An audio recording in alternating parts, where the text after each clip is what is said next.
नमस्कार। Guiding growth empowering prosperity के एक नई सीरीज को लेकर के फिर से हाजिर हूं और इस सीरीज में हम बात करेंगे कि म्यूचुअल फंड में आखिर इतने सारे अलग अलग तरह के स्कीम्स क्यों बनाई गई।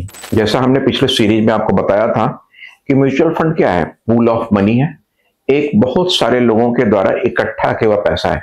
बट जरूरी नहीं है कि वो इकट्ठा किए हुए पैसे एक ही ऑब्जेक्टिव को मीट करते हो, क्योंकि उस इकट्ठा किए हुए पैसे से किसी ग्रुप की ऑब्जेक्टिव कुछ एक्स हो सकती है तो दूसरे ग्रुप की ऑब्जेक्टिव वाई भी हो सकती है। एक ग्रुप की ऑब्जेक्टिव लॉन्ग टर्म इन्वेस्टमेंट की हो सकती है तो दूसरे ग्रुप की ऑब्जेक्टिव शॉर्ट टर्म की हो सकती है।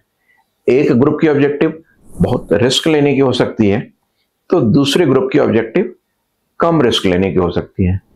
अब एक अलग अलग ऑब्जेक्टिव्स को मीट करने के लिए जो अलग अलग ग्रुप्स बनते हैं, उन्हीं ग्रुप्स का नाम है अलग अलग स्कीम्स।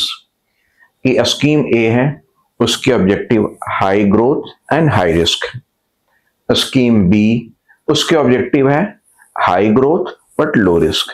स्कीम सी, जिसकी ऑब्जेक्टिव है low risk and low return.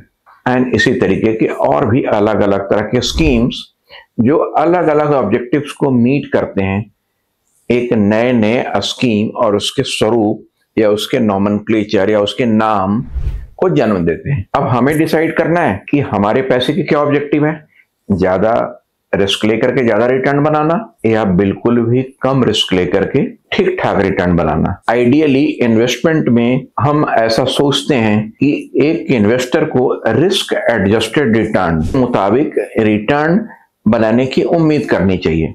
इसका मतलब हुआ कि यदि हम ज्यादा रिस्क लें और ज्यादा रिटर्न बनाएं तो हो सकता है कि एक ऑब्जेक्टिव को मीट ना करें, बट यदि हम एक मॉडरेट रिस्क लेकर के और मॉडरेट से बेहतर रिटर्न बनाएं तो वो एक इन्वेस्टर की ऑब्जेक्टिव हो सकती है और एक स्कीम की भी ऑब्जेक्टिव हो सकती है। और यदि हमारी ऑब्जेक्टिव उससे मैच करती है तो नेचुरली हमें उसी टाइप के स्कीम में इन्वेस्ट करने की जरूरत है। आज के इस संस्करण में इसी विचार के साथ हमने जाना कि आखिर स्कीम्स क्यों क्रिएट की गए हैं, तो अलग अलग पूल का नाम क्यों दिया गया है, और हम अगले संस्करण में कुछ और विशेष जानने की कोशिश करेंगे। बट हाँ, यदि आपका इसके ऊपर कोई सवाल है या आपकी कोई और भी क्वेरी है तो आप हमसे साझा करना, समझना, जानना बिल्कुल ना भूलें। We will help you.